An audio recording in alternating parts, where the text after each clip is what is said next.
Hey everybody, welcome back to another episode of The Agent's Edge. My name is Ryan Polimeni. Today we have a very special guest, Mr. Nate Auffort, and from SWAT. And looking forward to actually diving a little bit deeper into the brand and some of the things that you've got going on. But as just to introduce you a little bit, it's I've been following you for quite some time. Obviously we haven't really got a chance to know each other too deep. We've had a conversation and but really been following what you're doing, and it's really interesting to watch. You go from, I know you built a really large agency, which we're going to get into, and all across the country, and some of the tactics that you've used to build your agency to me is really appealing because what you've done and really build a foundation to let that thing grow and grow and grow is impressive. But then taking it another level and really bringing the education component to the industry through your SWAT events really caught my attention. And I'm like, this Nate is doing something special here because he's taken what he knows and bringing it openly to an industry, which Nate, you and I could probably agree. I've been in this for 12 years, so you've been in it for a while. Really kind of a cutthroat. We don't really share secrets a lot of times. We don't do cross-line stuff. We don't do cross-agency things, but you're like, what? Let's open it up, man. Let's bring the content, bring the heat to the industry. And that's really what this show is about too. This show is about bringing people on to just deliver content, to let the audience, no matter what company you work for, agency you work for, to really just grow and learn as an agent, in an industry. So that's the purpose of this show. But really, Nate, I want to just bring you on, introduce yourself if you don't mind. And then what I want to do is I want to ask you some questions about, how you've done what you've done, what SWAT means, and really some of the things you and I were talking about that I really picked up on is the power of a mentor. You mentioned that a lot, so I want to dive deep into that. But if you wouldn't mind, just introduce yourself and we'll get rock and rolling. Where I just go, hi, I'm Nate Auffort. That's it. Yeah, give us a little about your background. Let me ask you this question real quick, Ryan, because you're a super impressive dude. I mean, you probably bring all these guests on, talk how impressive you think they are, but I actually had a chance to hear you talk one time, and you were in this boardroom, looked like it was the Last Supper. This beautiful, I don't know, desk probably cost 10 grand just to sit behind it, but you were very impressive. You really caught my attention of knowing your stuff. And I don't say that lightly because there's a lot of people who teach success really doesn't know their stuff, if that makes sense. Yeah. I guess what I mean about that, my mentor used to always tell me, if you can't do it, write a book about it. Oh no! If you can't do it, teach it. If you can't teach it, write a book about it. Right. So exactly. I'm not knocking anybody who can do it, teach it, and write a book. But there's a lot of people out there that write a lot of books and teach a lot of stuff they've never done. So considering what your background and what I've heard about from Cody about you and the amount of sheer volume personally, as well with a team of people that you do in annuities is just mind-boggling. I always said I wish I had someone like you that was involved. Now the IMO that I'm with right now have their own quality retirement solutions to where we can toss them over our shoulders. But when I was back in the field, I found a lot of money. They had this little sheet that said find the money, kind of like, well, if I do mortgage protection primarily is what I grew up on basically. But in case Jan, Sue, whoever, if your husband died yesterday, what else do you have put in place that she would get, IRAs, 401ks, maybe some mama don't know money or mattress money, right? Sure. What else would she get that would be able to provide for her? And they'd always tell you. And so I'd uncover 100,000, 200,000, 400,000, 300.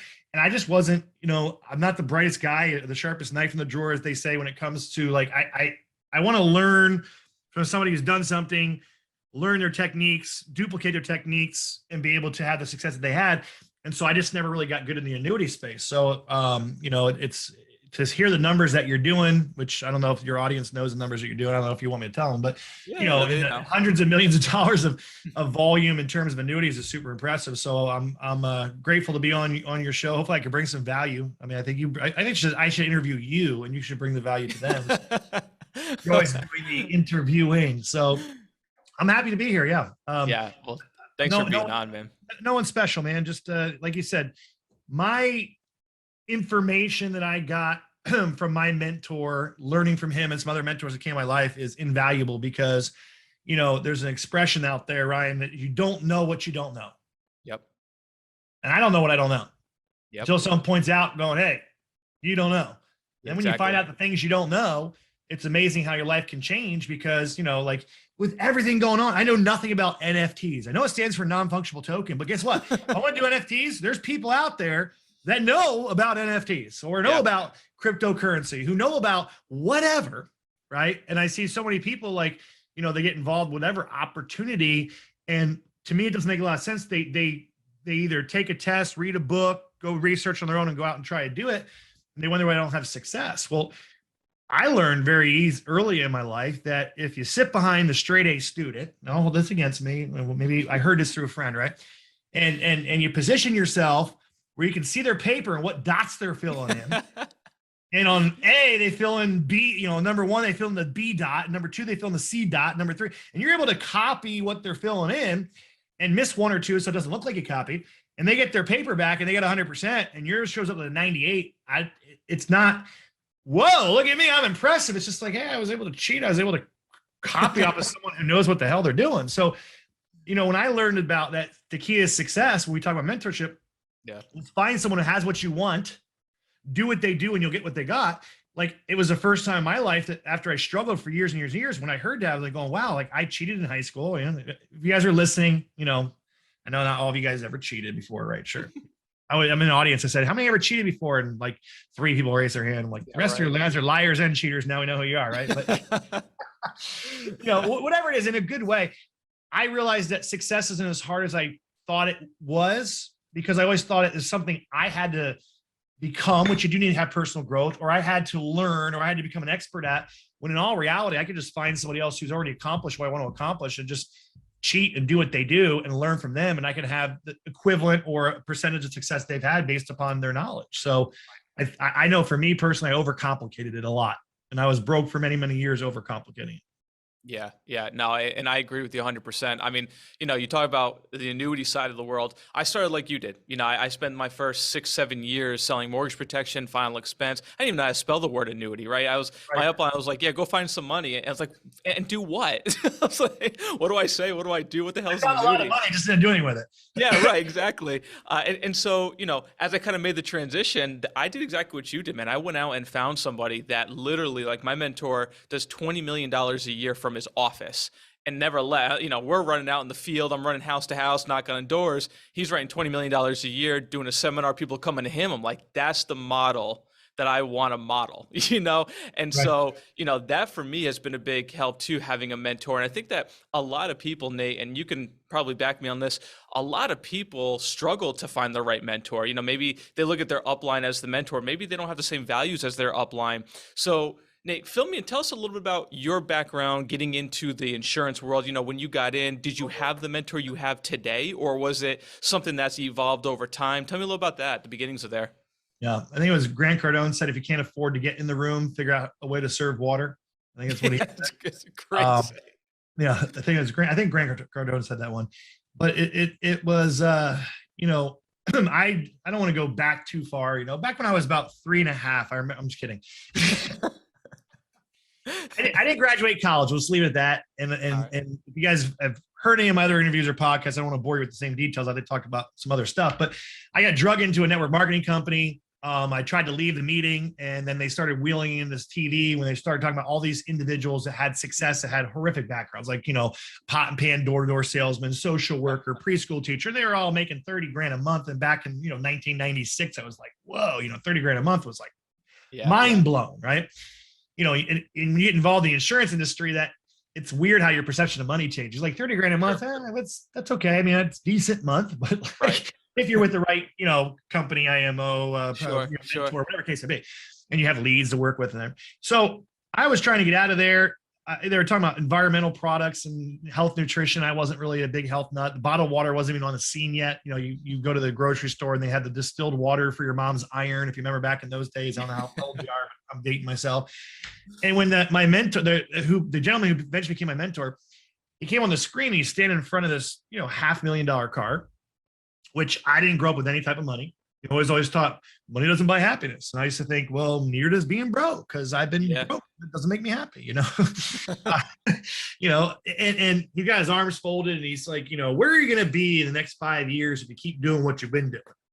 Where are you going to be if you follow the man that built the track to follow, that took other people down that track, and they wound up immensely successful? Where could you be if you just did what they did? And that was kind of a moment in my light bulb went off in my head. I went, whoa, wow, I never had anybody in my life teach me about wealth and success or how to achieve it and be there to follow, because me and my family, though my parents were great, I never was surrounded with wealth. No one in our church that I knew personally was wealthy. I didn't have anybody, aunts, uncles that ran businesses. I know my grandfather did, but he had passed away. You know, he ran an appliance shop out of the back room of his house. Basically, they moved into a little appliance shop. And so I got involved, and I didn't obviously have the chance to work personally with him. And the mentors that I, quote unquote, was working with, they quit about 6 weeks into the business. So there I was with a buddy from college, and we were trying to do it on our own.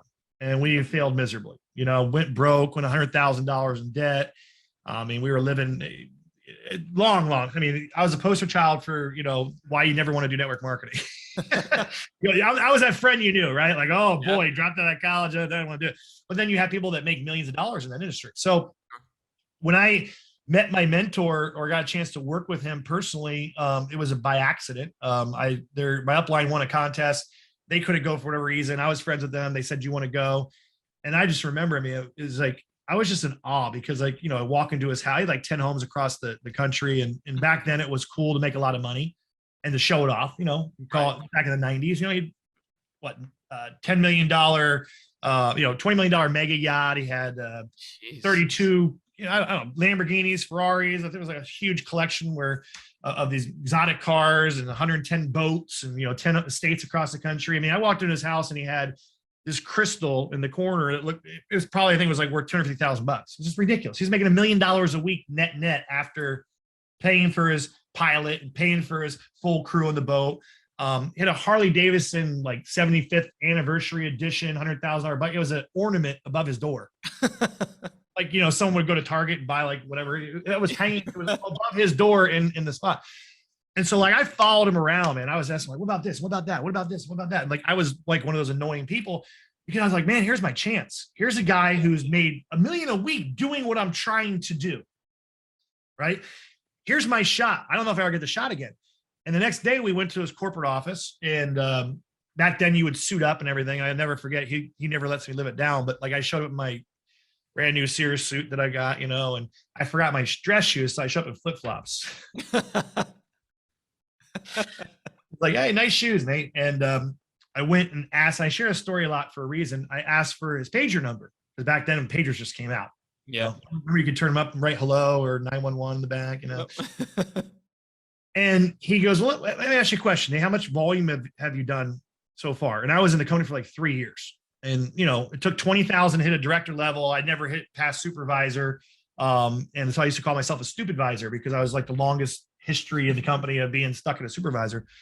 And then I told him like $17,000. He goes, great. He goes, when you do 25, I'll give you my pager number. And I'm thinking, well, no, you understand. I don't know how to do 25 because if I know how to do 25, I already have. I need your pager number so you can teach me so I can learn on how to do 25. And he walked out of the room, and the next month I did $32,000 in volume. Wow. And that was the first time I really realized what a mentor can do in your life. Because a lot of people seek out mentors to learn the tangibles. Like, well, how do I structure this annuity? What about the suitability form? And how would I do it? Yeah. That's only a small part of it. Absolutely. Right. Yep. So what I learned there was, you know, same product, same compensation plan, same everything that I had. Never could do over $17,000 in 3 years. And in a moment's notice, because I had I was able to almost double it with the same opportunity that I had and the same skill level I had. And that was the first valuable lesson that I realized was, you know what a mentor can make you realize, which you don't know because you're on the other side of it, that a lot of times we have all the tools and the skills and abilities that we need to achieve the level of success we want. We just don't have a reason strong enough to do so. And so when I got his pager number, I started working with him individually, and he helped me go. I think the most I made in that company was $3,000 in a month. And in less than 90 days, we went from $3,000 a month to over $20,000 in a month. And I was a millionaire in less than a year and a half. Wow. And a lot of things I learned from him weren't necessarily what you think that you would learn from a mentor. Because what were some of the things that you learned? Well, you know, if I never made $1 million a week, how in the world can I know what it's going to take to make $1 million a week? And the biggest mistake a lot of people when I mentor is they come in with preconceived ideas of what they want to learn from you or what they need to know in order to have the success they need to have. And so they block out the things that are really the things that you need to have. Yeah. Like he talked about, for 14,000 hours from kindergarten to 12th grade, you spent in school learning how to be an employee, learning things that were irrelevant to your success. So you've been set up for failure. So as soon as you start to realize how dumb you are and how much you don't know about success, the sooner I'll be able to teach and train you on how to have what really successful people need to have in order to have success. So I think anytime you're seeking out a mentor, you got to be, I know for me, and I was at a point, I was so broke in my life, I was very teachable. And the hardest thing I think for people finding mentors is when they're having a little bit of success, because my mentor always used to teach me was the most dangerous thing about success is just a little bit. Yeah. Because you have that little bit of success, Ryan, you feel like, oh, I know what I'm doing. When in reality, you don't, because you're not on the other side of it, right? I can't teach you to make $1 million a week because I never have. But if I can mentor by somebody, I got to be open and willing to learn everything he tells me. So him telling me, turn the news off, quit watching the news because there's nothing positive on there. You may question it, but I didn't know about the weather. I just did it. Yep. Right? When he said, that's junk, it's negative, get it out of your life. Hey, you're going to have short-term sacrifice for the long-term payoff. Like, and the things, like a lot of the things that I would just never learn growing up from my family or growing up from school, there was obviously strategic tactics, which we can talk about, but it was more about how to have the right mindset and the mind frame and what wealthy people do. He used to always say, act as if I'm making $100,000 a month. Right. If you're making $100,000 a month and you got a flat tire, would it really affect your life because you had to replace a $300 tire? Right. He goes, but it will when you're broke, you have no money. So when can you start acting as if you're already making $100,000 a month? You can have that same mindset of making $100,000 a month, and on every decision you make, every emotion that you have, everything that you do when you wake up from the morning, I'm making $100K a month. You have a sales guy quit. Is it going to be that big of a deal? No. Nope. They take your cards. You want to do? No. So that was like a mind shift that, and it didn't happen overnight, obviously, but it was a mind shift of me learning, okay, I got to act as if I'm already making $1 million a year, or I'm never going to make it. Mm-hmm. And everyone thinks, oh, that sounds so trite or so simple or so easy. It's not easy to do, right? It's not easy to do when things happen and you go out and you write $10,000 in a week and $8,000 charges back because of whatever weird scenarios are. And you're counting on $7,000 coming in your bank account and then $5 goes out the door. Yeah. If you're making $100,000 a month, is it going to matter? Nate, how would you, so on that topic, this is actually really good. What would you say the difference, because I hear it, but I want to see if you say it, the difference between what you just said about acting as if versus fake it till you make it? Let's talk about that, because I think that if everybody listening didn't just catch it, there's a big difference. And so, but tell me about that. Tell me about the difference between fake it till you make it versus acting as if. Well, fake it till you make it is acting as if you're making $100,000 a month. The challenge is fake it till you make it became go buy a Rolex watch you can't afford and a car you can't afford, but you look like you're having success. Yes. And that's just plain lying. Right. You can hear all the different wealthy people, like there's wealthy people driving around in pickup trucks. I was making 20, 30 grand a month driving in a Nissan Maxima with the tinted windows that were supposed to be cool back then with mirrored tinted windows, pulling up to an office to do a meeting. Yeah. Right. And I'd park my car way off to the side. And there'd be guys that are making $5-6 grand a month, pulling up in Mercedes and Jaguars and Porsches, trying to show off. And I'm like, I'm building a business, man. Right. I'll park my car down there. No, I'm not going to sign someone up because of the way I park my car. I'm going to sign someone up because they're looking for someone to follow. I'm going to sign someone up because they have some, hey, there's someone's going somewhere. He's taking other people down there. He has a track record. He has a whole team of people that took from nothing to success. I want that. I want to follow him. They don't care about my car. I'll go to lunch with them in their car so I can be more relatable to them. So, when I bought my McLaren, I hid it for 3 years. No one in my sales force knew I had it. No, I didn't buy that to show off. I didn't buy it to give me credibility. I bought it because I wanted to have a cool car because my mentor had a bunch of cool cars and he got me addicted to cool cars. But like, no one saw my house on Facebook. I bought my wife $1 million house. I didn't post it on Facebook. I'm not saying people that do, they do it for other reasons, for advertising, whatever. But like, to me, that stuff was for me. That was like a trophy for me. It didn't really help me in any way, shape, or form. I feel, and I know, to go out and recruit or get someone involved, because the bigger I become, the less relatable I am. I'm a college dropout, man. Yeah. I put my pants on the same way you do. I grew up in a home where, going to McDonald's was really literally a treat once a year, where they get a T-bone steak on a special occasion, and we'd split it 6 ways. I'm not lying. I mean, and mac and cheese, right? So I got to stay relatable. That's one thing my mentor always taught me. Like, that stuff's a trophy. I always make the expression, I've never seen a hearse pull in a U-Haul. It's like, whatever, you get it. You bought nice stuff, I'm sure. And it's exciting. It's fun, but it's no different than buying a brand new car at 18 or buying a brand new McLaren. There is no difference in terms of that. It's exciting and fulfilling. And then all of a sudden you're on to the next, and it sits in the garage and collects dust, and you drive it once in a while, and you're kind of like, whatever. So if you're trying to get that, people talk about all the time, materialistic stuff is fun. It's nice. It's exciting. And it's great. And it does make you happy. It just doesn't buy you fulfillment. Right. Anyone in the world Christmas just happened. You're a kid and you get every gift on the list you want. You cannot tell me you're not happy. Yeah. You can't tell me. It's BS. Oh, no, mine doesn't buy happy. It's like a kid saying Christmas doesn't make it. It makes them happy. But what happens to half the toys 6 months later? Yep. The electric scooter you bought and the battery's not charging anymore. That's sitting in the back. It's got cobwebs on it, right? Yep. A new hockey sticks. Now he's into baseball. So the hockey stick and the hockey net are hanging up in the garage, hoping that one day he's going to use it again. It's no different. Exactly. But so many people want to deny the fact that it makes you happy. Yeah. It only buys happiness. It just doesn't buy fulfillment. Right. Right. And so that's a great point, because, a lot of people in our industry, Nate, I see them, dude. I mean, I've coached over 4,000 people in the last decade. I see the people who come that are driving the BMWs and Mercedes. You go, hey, go spend $2,000 on leads. They go, I can't.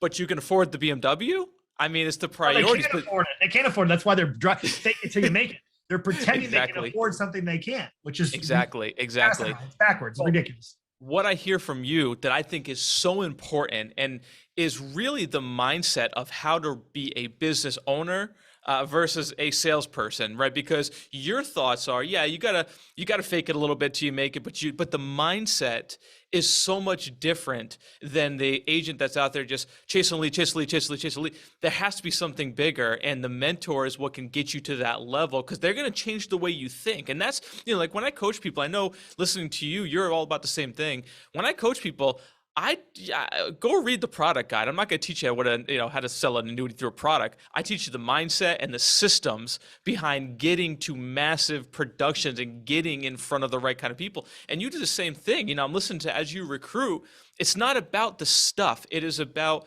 the nuts and bolts, really, of how to do it, and without trying to bring a lot of fluff into there. So you fake it till you make it. You're faking out your attitude. Is the thing. So there's no fake it till you make it to buy stuff that you can't afford, right? I mean, if you want to go to a point where you want to dress a little nicer, than you normally dress, and you're not wearing ripped up jeans and a t-shirt, and you want to buy a nice suit or two back in the day, or a nice shirt or whatever, that's not faking till you make it. That's just playing the role, right? You can't be playing a role of an advisor and look like you just got, out of your buddy's car to go down to the gym, so you got to have a little bit of common sense in terms of playing the role.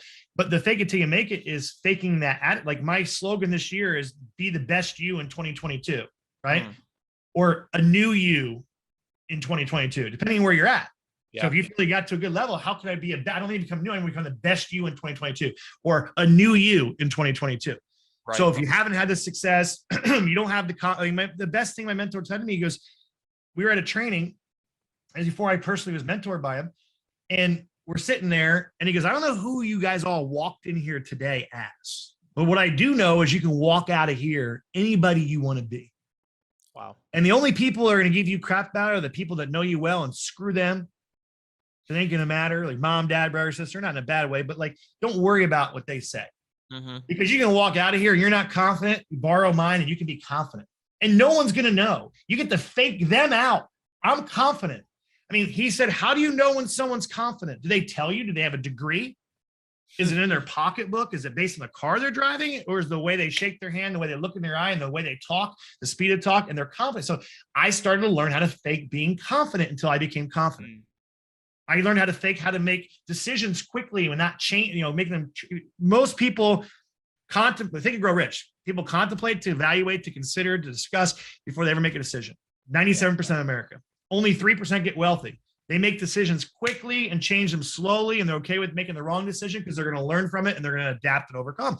That is a huge average person mentality, Nate Auffort mentality of I couldn't even buy a pair of shoes, Ryan, without being in there almost sweating. I know it sounds silly, but I'm like, oh my God, like, it's an $80 pair of shoes. Like, the red ones, the green ones. What do you think? What do you think of this? What do you think of, Right. like, people, and like, you're not going to have success doing that. Yeah. Pick a pair of shoes. Great. You wear them a couple of times. People think they're stupid. You don't like wearing them anymore. Go buy a new pair. So simple, dumb things like that was holding me back from success so much. So I had to fake my own confidence. I had to fake belief in myself. I had to fake out people that I knew that I was sure about myself. I had to fake myself into making decisions quickly and changing them slowly. And those are the things that the expression "fake it till you make it" really was meant for. And people have twisted it around. Yeah. Yeah. And some people are listening to this. I mean, you hang up 2022, depending when you're listening to it, whatever, it doesn't matter. You can literally change and walk out the door a different person. And it doesn't take, and I'll share this quick story with you. It doesn't take a year to do it, 2 years or 3 years. And then Coach Burt talks about flipping the switch, which is funny because my mentor, I'm sitting in his office and I was stuck, and, I was doing well, 3 or 4 months into after mentoring, but I wasn't doing where I really needed to be. And I'm sitting there going, well, I feel like I need this. I feel like I need that. And, it's like, I don't understand this part. If you only could teach me this, and I'm giving all this stuff. And he's just sitting there working like he did. And he was pretty abrasive, but he said, hey, do me a favor. Go over there and try to turn the light off. What? He goes, go there and try to turn the light off. I stood up and I walked over, and the light's on, right? So I take the switch and I'm like, I said, try and turn the light off. I said to him, he's like, you're not doing anything. I said, okay, great. I flipped it off because I didn't turn the light off. I said, try and turn the light off. I said, well, I don't even understand. He goes, Nate, what part of the thing I'm trying to tell you? Try and turn the light off. Do you not speak English? Do you not understand what I'm talking about? And I was sitting there, I'm feeling like shriveling up and everything else. And he goes, that's exactly, I said, I can't. He goes, you're exactly right. You either do it or you don't. You keep trying to have success. You keep trying to hit the next level. You keep trying to figure out what it is you're missing instead of just doing it. Either flip it on or flip it off, because you're not going to get anywhere trying. And it was another pivotal point in my life where I was like going, wow, and so many times in my life, I was trying to figure out what I was doing wrong and trying to figure out the one line that I didn't do it, or trying to figure out why they won't transfer for your money in your business, and trying to figure out why I don't understand this, or trying to figure out why the older people don't relate to me, or trying to figure out why this person I can't recruit, or I'm trying to figure out why I can't keep and I was trying myself right into failure. Yeah. And I just realized that I either got to flip it on or off. And it doesn't take, like, imagine, how dumb are you being? Like, trying to turn on. And it's that easy. Are you going to make mistakes? Yeah. Are you going to screw up? Yeah. Are you going to be an overnight success of that? Absolutely not. But you finally got on the right road. That's right. So now you're not trying. I was playing opening video for our sales team here with my agency. And I found a really, really good video that Jim Rohn did on YouTube about setting goals, your long-term goals. And I'm big into goals and everything else. And it was funny because my mentor was actually mentored by Jim Rohn a little bit as well. So, but they both talk about the same thing. And I was talking about my sales team today. It's like, Jim Rohn puts it in a different perspective, and my mentor put it in a different perspective. But what I got from my mentor, he always said, people spend more time and energy picking out a birthday present for a friend than they ever do design their life. Wow. Jim Rohn said that people spend more time and energy picking out and planning a 2-week vacation away from the reality when they don't even know the reality where they want to go than they ever do designing a life. Wow. And so I looked at that, and my analogy was like, imagine getting up in the morning. Bye, honey. Get in your car. Where are you going? I don't know. Just driving. We're driving to where? I don't know. Everyone else is doing it. Everyone else is driving. I'm just going to drive. Yeah, but I don't understand. Where are you going? I don't know. I'm just driving. They get in the car and they drive all day. You get them home. And how was your day? Great. What'd you get accomplished? Where'd you go? I didn't go anywhere. Why not? Well, I didn't know where I was going. So what are you going to do tomorrow? Same thing. And they go to bed and they get up and they get in the car. And where are you going today, honey? I don't know. Just going to drive. And as dumb as it sounds, I was doing that my whole life. Most people are just driving around and they have no idea where they want to go. And people are, oh, that's not true. Everything else, great. I'll test all of you guys here. This is a reality check. Write down right now something that you accomplished in 2021 that you set up to accomplish 10 years ago. Write it down. I'll give you a minute because most people are going to struggle to do that. Yeah. Write down something you accomplished in 2021 that you set out to do 5 years ago. Mental, spiritual, physical, emotional, financial. I'm not talking about just money. Something that you accomplished a year ago in 2021 that you accomplished in 2021 during that year as of right now. And most of us will struggle to do that. So it's a rude reality in the mirror. That's how my mentor trained me and said, okay, well, you are no different than the person that you think is silly that's getting in the car 365 days a year, turning the ignition, paying for his gas, and just driving around to nowhere. Wow. And so again, this isn't my stuff. Jim Rohn talked about it. How old is he, right? You know, and then my mentor talked about it, and I have my own little analogy about it. But it's like, you know, I was talking to my sales team, going, guys, quit driving around. I'd rather have you drive 10 miles an hour, Ryan, towards a destination than to drive 100 miles an hour and have no idea where you're going. Yeah. If you're going 10 miles an hour a day on Monday and 10 miles an hour a day on Tuesday, you're not the best, you're not the fastest, you're not the quickest, you're still 10 miles Wednesday, Thursday. And this guy's Mr. Speedy Gonzalez. He has no idea where he's going. After a year, you're going to be way closer to your target and your goal than this guy will ever be. But most people are spending their time like myself. I got to go fast. I got to do this. I got to be quick. I got to be on my feet. But I was just driving around. I was like Moses in the wilderness looking for the promised land. I mean, my God, it's like, 40 years wandering the wilderness to find the promised land. So those are some, I guess, I don't want to call them tangible. I don't want to call them non-tangible, but those are things that I really started to learn from my mentor that changed my life, because anyone can learn a skill if someone knows that skill. It's not hard to learn the insurance industry that we're in, whether it be property and casualty or health or annuities. It's just learning that skill, mortgage protection, final expense. And that skill alone is not going to get you to where you want to go, in my belief, into where you really want to achieve at a higher level without having those, other things that are put in place that successful, wealthy people do. Yeah. Yeah. No, and that's strong. I mean, I'm a big student of Jim Rohn myself. Absolutely love his work. And, I come from the network marketing world too early on. And that was all those kind of things where, I'm 18 years old, listen to Kiyosaki and Jim Rohn. So I love it. And those kind of things, Nate, I think people take for granted, because those type of things, that personal development, really can shape the course of your success. I mean, I started listening to that with Jim Rohn and having that, back in the day when we had tapes, right? When we burned through a tape so much, having that. Because you listened to it so many times. Yeah. Rolling exactly. Yeah. You talk about burning CDs out, man. I did that when I was driving around my car at 18 years old, and it takes time. And I'm 34 now. And I thought I'd get successful a lot faster than I am, and so I don't feel bad for you. I'm 46. So you got another 10 years. But that's the journey. It's a journey, and it is. And I love the analogy of driving 10 miles an hour straight to a destination versus 100 miles, because I agree with you, man. Again, coaching 4,000 people. It just has to be towards a destination. It can be destination, uphill and downhill, right? I mean, exactly. We had, I don't want to let this, I want to, don't want to belabor this point, but I do. So we were doing our number one writer in our agency this month, close to 30,000, whatever the case may be. No, it was for the week. Anyway, she had her record month. Mm-hmm. And I was talking to her with what she used to do. And I mean, it just gives me chills. I mean, the testament of this industry. 5 months ago, she was working in the distribution center at Walmart. Mm-hmm. Her job was cutting up boxes. Wow. $19 an hour. Maxed out. Dual income family. One child, husband gets in a severe accident, almost crushes his legs, lost his job, no income.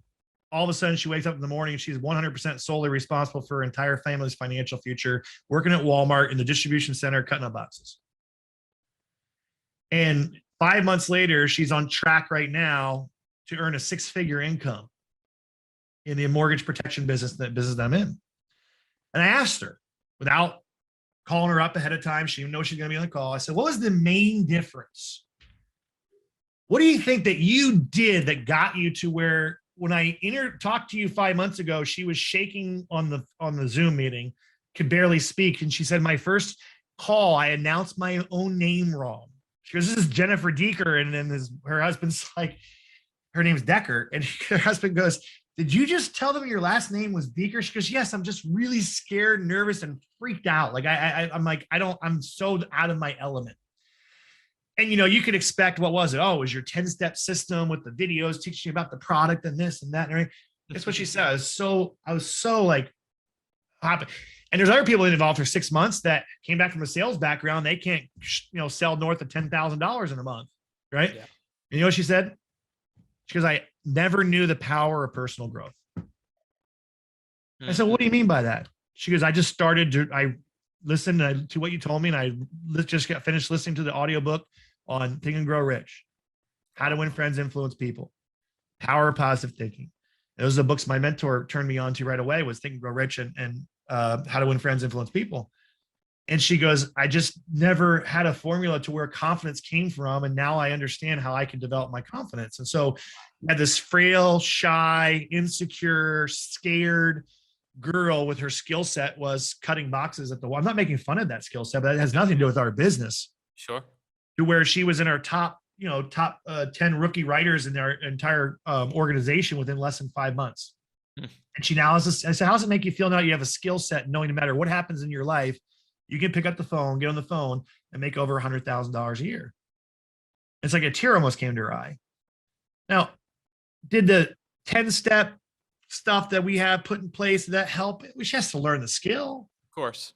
But there's how many out of the 100 people on the phone that learned the same skill she learned, but didn't have the same results? Mm-hmm. And that difference was that she was willing to accept and understand that the personal growth, that was going to be the key component to her developing into who she wants to become. And so many people miss that. And It's not sexy, man. It's not sexy to say, I'm doing personal growth. Can be devotions. The Bible is a great success book, right? I'm a firm believer in it. Doesn't mean you have to believe in it. It does, my wife, I wish she was here. Her life changed with personal growth. Yeah. Right. And she has some friends with all that psychobabble BS and and she can't go hour a day. She's at the gym, yoga, treadmill, it's in her ears. She's playing it for my son in the car. My son does 15 minutes of personal growth every day. He writes down what he learned and how he can apply it to his life. He's been doing it since he's been 4 years old. He's now 15. I don't expect him to be a millionaire between 4 and 15, but it's in there. Yeah. His brain is getting it. Your brain, your computer. That's another thing my mentor taught me. Your brain is a computer. And what you put in is what you get out. And so many people just don't believe it. If you understand and study the brain, neuroplasticity and everything, it's all there now. All the stuff that they talked about, Think and Grow Rich, is all proven scientifically. Yeah. They're talking about neuroplasticity and how they're formed and how the pathways through the mylar in your brain is formed. And the more and more you do something, the more it creates that pathway. It's all, now they can see in the brain. If you actually research, it's pretty amazing stuff, that it's proven that your mental capacity has an effect on your outward life, period. Let's just leave it at that. Right. They proved it. What was it? What's that new science day? Not new science, but that science they always can't remember the name of the damn science. It was called quantum physics. Quantum physics. And that may be out there for people, but they're building computers with quantum physics, and they're understanding that there really is a connection between the way your brain works and how Think and Grow Rich talked about the radio waves. It's a receiving signal and a transmitting signal. And you may think it's goofy, you may think it's crazy, it might be still silly. They're proving that it's reality. Right. And so this thing is the most powerful thing that we have. I'm not perfect at it, but I got to protect it. From all the negativity and stuff, because what I put in was what's going to come out. So I told my wife, I said, what we put in his head, it'll eventually come out when it needs to come out. We're programming, we're brainwashing our child, God's sake, with success principles of how to have a good lifestyle. People go, we just come back to this thing. Oh, your friends are like, oh, did you went to one of those brainwashing seminars? My mentor used to say, if your brain ain't dirty, it didn't need to be washed. It needs to be washed. Most of our brains are dirty from influences outside of, just broke people, negative people aren't going anywhere in life. And that's, I want to go on a tangent, but social media is killing. It's killing not only kids' brains, but adults now on the things that they, anyway, we'll just leave it at that because I always get in trouble for talking about social media, but no, you're good. I like it and I use it for business. And I go follow people who like you, like a Cody Askins, like a Coach Burr. And I don't scroll. I can't scroll. I don't want to scroll. If I scroll, things start happening to my brain that I don't want to happen to my brain. And I'm as much susceptible to it as anybody else. I realized from a mentor is you're not that strong, Nate. People think they're stronger than they are. You're not that strong. If you watch pornography every single day, you're going to eventually cheat on your wife because you're not that strong. If you hang out with a bunch of people that are doing drugs, you're going to end up doing drugs because you're not that strong. The human, you're not that strong. We weren't created to be that strong. So it's like he taught me how to really protect my brain as my computer, right? And he had a really, I don't know if I'd share it with you, good visual, but probably some people get offended with it. And he said, imagine laying down and you turned upside down and you just, hey, go ahead and piss in my ear. Pee in my ear. Go ahead. Pee in my ear. What do you do? Someone just sits there and starts peeing inside your ear? Like, it's probably a better visual when you actually lay down and show someone, but like, because that's what you're letting other people do. Negative influences, negative friends, negative media, negative whatever. You're letting them get into your computer that controls your outcome of your life, and you're letting them program it. Like, why would you let them program it? So, those are, you asked for some things that he taught me. Those are really things that changed my life. It wasn't the one line phrase where, are your legs tired? I don't know why, because you've been running around in my head all day. It wasn't like we had these one liners that we did it. He did teach me some skills, but we don't have time to talk about. If you come to a SWAT training, you can learn them about, how to create a realization in the mind of the buyer that they need what you have. That's a huge skill through visualization. How do I create in the mind of the buyer that you need what I have, you'll buy whatever I'm selling. And then how to really communicate to people the language that they speak, because everyone speaks a different language, quote unquote, in terms of their personality. Right. And a lot of salespeople get in the way of the message because they become the message instead of the messenger. Right. And they're not able to really deliver the information to that client or prospective prospect in their language that they speak. And they're more concerned about, instead of finding out what movie they're watching, to try to force them to change the channel. But if I can't find out what movie you're watching and I can find that out, then I can easily change your channel and let you feel like it was your idea to change the channel. Right. So those are life-changing recruiting skills and selling skills. But at the same time, you don't need to have them to have success. You can have them take you to a higher level. A difference between getting 3 out of 10 and closing 9 out of 10, those skills come into play. But if you get the first part of what we talked about, that success will come, even if you're only getting 3 out of 10, because your mindset's different. Your mentality is different. You're doing different things. You're on your people. Then you start to develop all that stuff. You have to fake the confidence and fake don't fake sincerity. I'd sort of say, if you can learn to fake sincerity, you'll have success. Yeah, no. That's kind of an oxymoron, right? How do you fake sincerity? So hopefully that maybe some of the things that you were looking for. I mean, it's kind of, that was great. Yeah, it was, and I don't think enough people talk about mindset, especially the way you laid it out and the importance of it and the way you think differently, because it's true, man. I mean, it's very easy to get knocked off course because of something you hear, something that's negative, and we were around it all day long, 24/7. So you got to block it out. Let's kind of shift over to, tell me about SWAT. How does SWAT come around? Tell us a little bit about that event that you put on and really the purpose behind it. Why did you pursue something like that when you've had your own agency for so long and you really kind of opened it up to the industry? I think we're out of time now. I want to keep it to a certain time. I don't want to bore the list. Yeah, you give me 10. If you can give me 10 more, I'd be fired up. I'd be appreciative of it. I'll give you an hour, but like I said, I always end up looking at someone goes, we usually last 30 to 45 minutes. You're good. Like, this is the longest podcast I ever had. Strategic Wealth Accumulation Tactics. It's kind of a cool little name I came up with for our agency, SWAT Financial, and also just strategic wealth accumulation tactics you can use in every area of your life, whatever that may be. You can strategic wealth accumulation tactics, sell annuities. That's a strategic wealth accumulation tactic, right? Yep. Recruiting, building a business, selling, however you want to look at it. I kind of put the acronym name with SWAT because SWAT is like the elite of the elite. Who doesn't want to be part of the SWAT team? It's kind of aggressive, elite of the elite. And I kind of came up with my team, and we started building a team. And really, what I was doing was taking the information that I learned from my mentor and infusing it into the people that I was training. And that's why we were able to have the growth that we had. Coming into the industry with I had zero background in insurance, but I did know how to build teams. I knew how to motivate teams. And, you know, I knew about people. So going out and writing 15,000 in a week or 50,000 in a month or 85,000 in 6 weeks back in November, December of 2008, people were all like, oh, like, again, I cheated. So like, I wasn't impressed with myself. I'm like, well, I know people. I can walk into a home. First of all, they already filled out a freaking lead. That makes it 10 times easier. I'm not trying to, I'm not trying to create a need. I already have it right here. Yep. And all I got to do is make creative realization in the mind of them that they need what I have. And it's a luxury versus a necessity versus a luxury. And so that came very simple to me because I never had a lead in my life. Network marketing, can you imagine buying a lead of someone who goes, I want to build a business and work part-time from home and recruit my friends and family? Oh, sure. I mean, that'd be an easy one to close, right? Right. Or I want a diet powder or whatever it was you're selling. So that came simple to me. But by me helping teach other individuals in my sales force, we grew, you know, we recruited like 69 agents within our first 60 days. And we grew an agency up to 100,000 a month in less than 5 months. Wow. And we were doing paper apps, driving to people's homes. We didn't know what the heck we were doing. And we hit, you know, $1 million, and then we doubled it to $2 million, and we doubled it to $4 million, and we doubled it to $8 million. And we were hit, you know, number one agency owners in the company the first year, number one agency directors the second year, number one regional agency directors the third, so on and so forth. You know, top base shop. And we just on a tear. We're killing it. And you know, when I met Cody for the first time, went to 8% Nation. I had met Coach.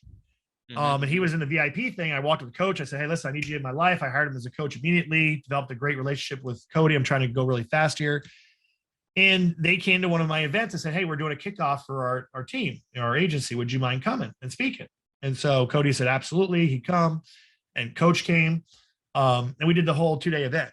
And Cody, you know, I went up to him afterwards. I said, hey guys, what'd you think? And man, Cody's like, man, this is awesome. This is incredible. I don't know why you're not doing this for everybody. And then, you know, Coach, I asked Coach what, you know, he thought, and he said, he's like, what are you doing? I'm like, oh boy, I mean, what am I doing? Like, you didn't like it? He goes, yeah, I liked it. He goes, what are you doing? I said, I don't know what you're doing. He's like, why are you not taking this outside of just your own agency and sharing this with everybody? Because everyone needs to learn this stuff.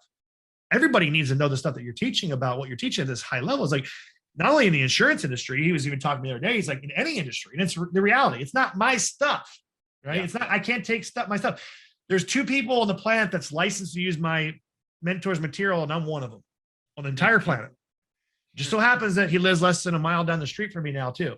So we got a chance to reconnect, and it was funny because I got to go meet at the country club that I didn't know he's a member of the same country club, and he knew me when I was broke and was driving around didn't have a car, then driving around a piece of crap Nissan Maxima, to where, you know, we pulled in together at the country club, and he had his SLR McLaren. I got my McLaren, his McLaren, took a picture. I mean, it was very surreal, right? Which is really cool.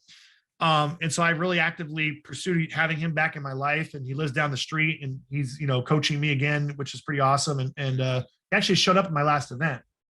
So talk about full circle. Nice. Here I am, a broke college dropout kids, you know, staying up till 4 a.m. to get up at 3 or 4 a.m. and get in line so I could have a front row seat because it was first come, first serve.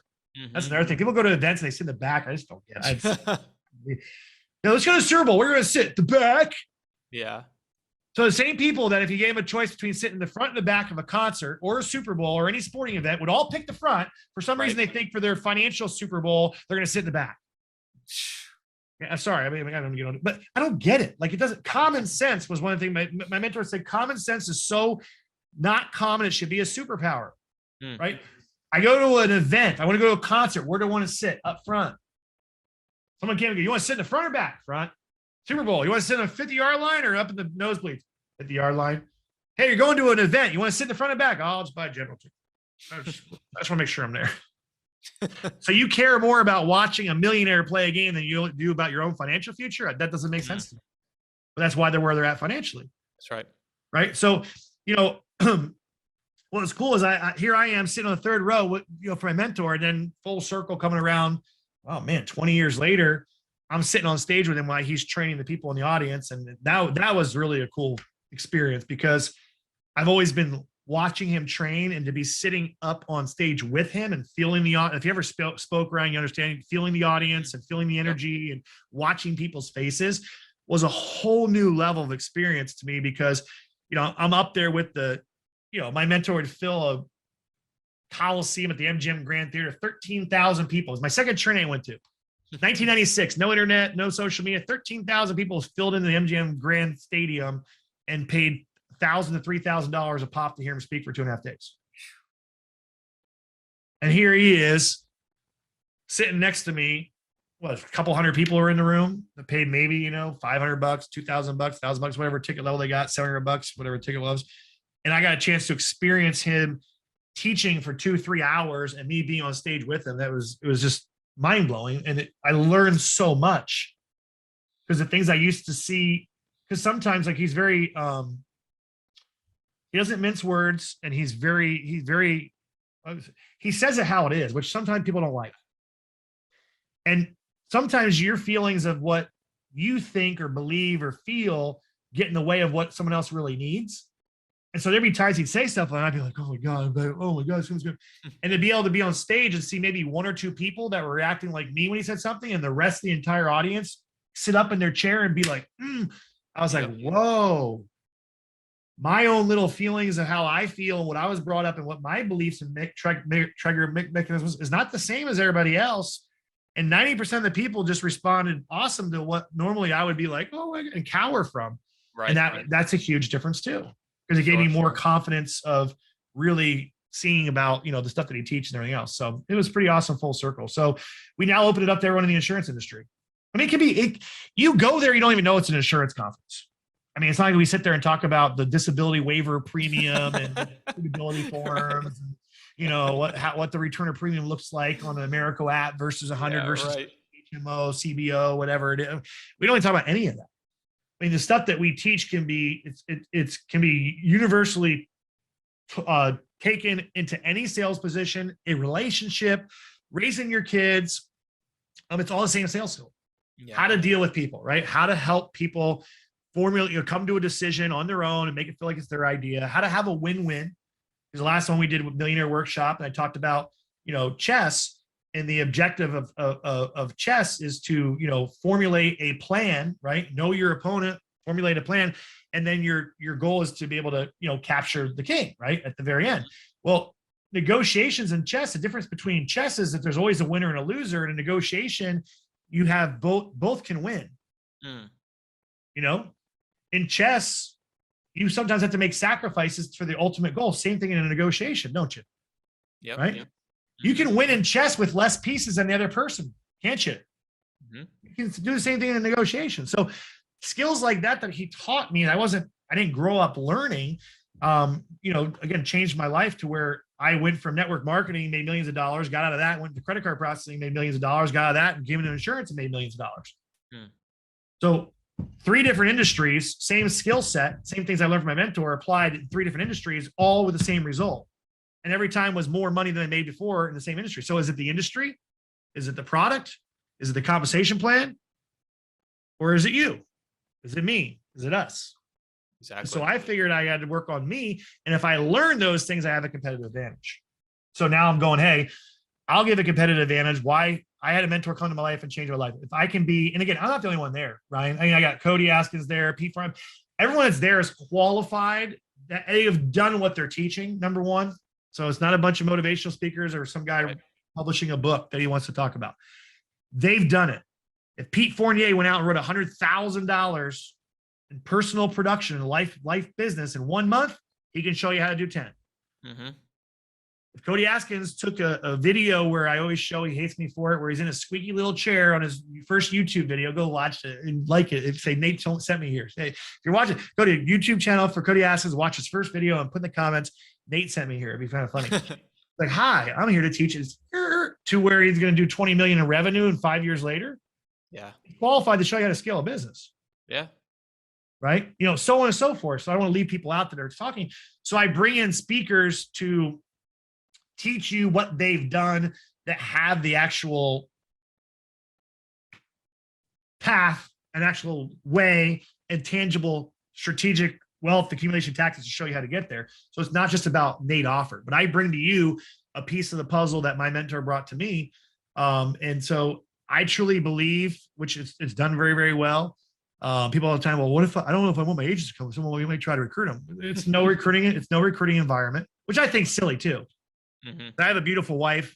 She's gorgeous, gets hits on all the time. I married up. It shows my sales ability. If you ever question my sales ability, go look at my Facebook, look at my wife, and you'll go, wow, I'm good in sales. Look at me, look at her.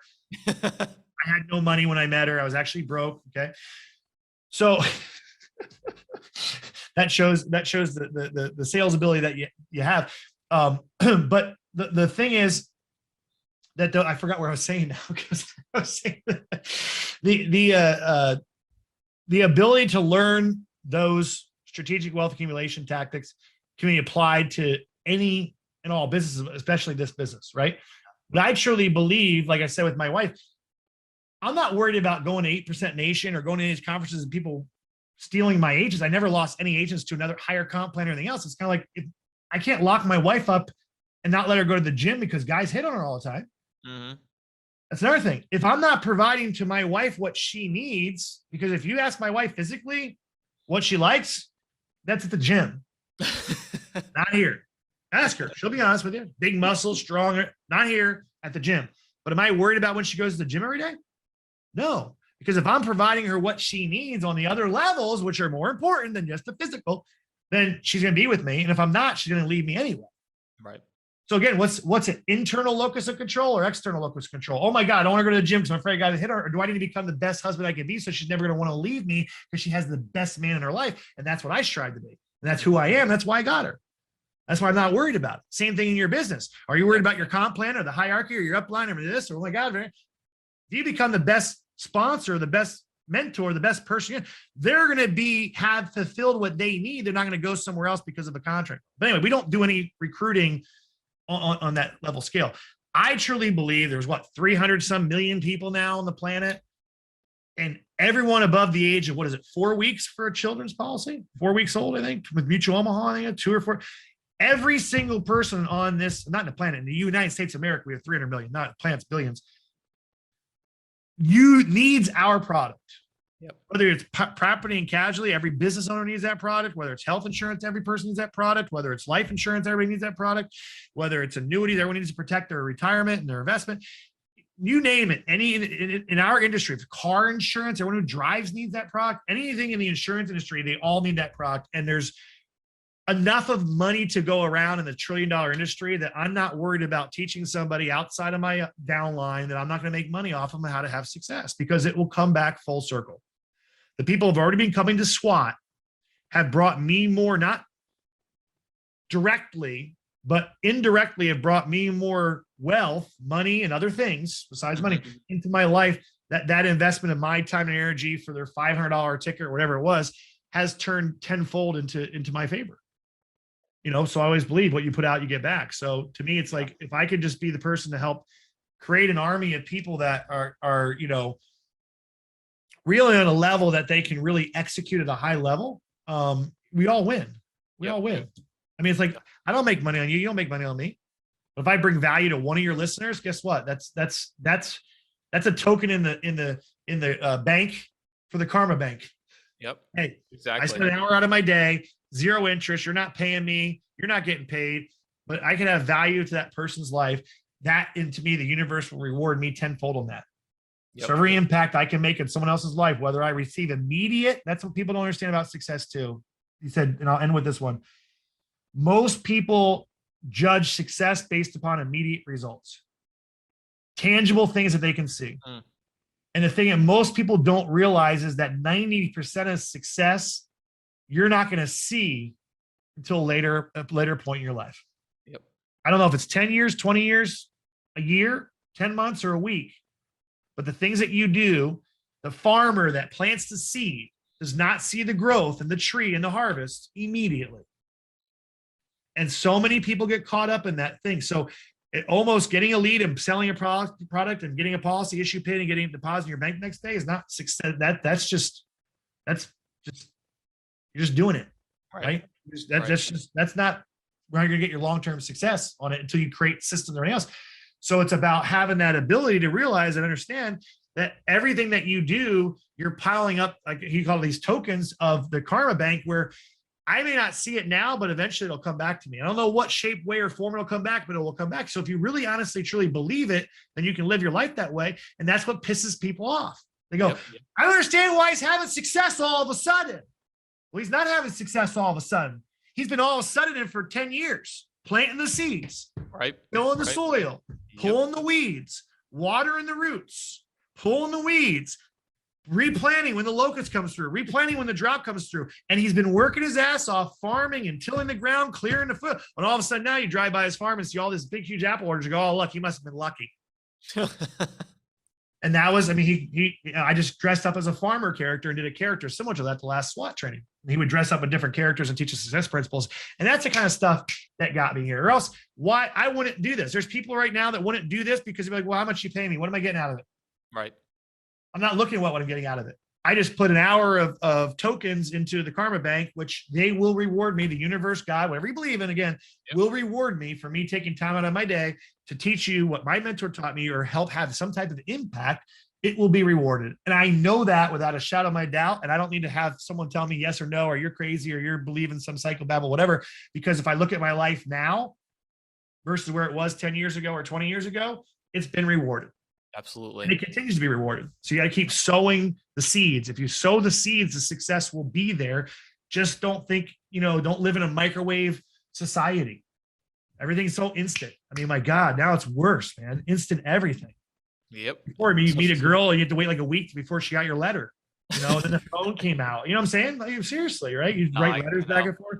Now it's just, oh, you're hot. Oh, you too, great. What's your name? Next thing you know, it's like, oh, it's like everything's so instant. It makes success more difficult because they want the same type of, oh, flip the phone. What's the weather? Okay, great. Text my friend. Okay, you didn't text me back. I texted you 4 times. Like boom, boom, boom, boom, boom, boom. Right. All of a sudden they get success. And it's like, if it doesn't happen in 3 weeks, it's like, oh, that doesn't work. This is too hard. Which comes me to the final point and makes it that much easier for you to get ahead financially now these days, is because everyone else you're competing with is programmed that instant. They're instant people. They go to the grocery store. They think the food grows on the shelves. Instant. They want everything instant. They want their email instant. They want their news instant. They want their relationship instant. They want to fall in love in a day or in a season of The Bachelorette. Everything they want is instant. And so our competition to get wealthy is a lot easier now because everyone's getting drawn to more instant. And wealth takes build, long-term, sow the seeds, reap the harvest at another time. And most people don't have the mentality, Ryan. So, yep. No, you're right. And easier. Dude, this has been phenomenal, man. I mean, that's definitely, you dropped some bombs on this show today. And I know that myself, I'm going to watch this a ton of times because some of the stuff that you talk about really brought me back to my early days with the network marketing world and the personal development. It's like, you've heard it so many times, but hearing it again really, brings it back to life. And so I thank you so much, man, for taking, an hour out of your day to share with our audience and the listeners. And I know I got a lot out of it, so I know other people will get a lot of it too. But listen, if you like this show, make sure you hit the subscribe button, hit the like button, and leave us a comment. I'm actually curious to hear some of the comments on some of the stuff that Nate talked about, because this is high-level stuff, that he brought down to simple terms that anybody can use. So, Nate, thanks so much for being on the show today, man, and we look forward to hopefully having you back in the future. No, I appreciate it. If you guys want to learn more about SWAT, you can go to SWAT training, SWAT training.info/learn more, or you just go to SWATtrain.info/events for upcoming events. So if you want to, I guess I got social media now. So if you go to like Nate Auffort, I think NATEAUFFORT is my Facebook, or SWAT_training is Instagram, something like that. You can find it. We'll link it in below in this video. So don't have to worry about filling all that. We'll put it right below. Make sure you link to it. So Nate, thanks again, buddy, for being on. All right. Take care. Thank you, sir. Yep.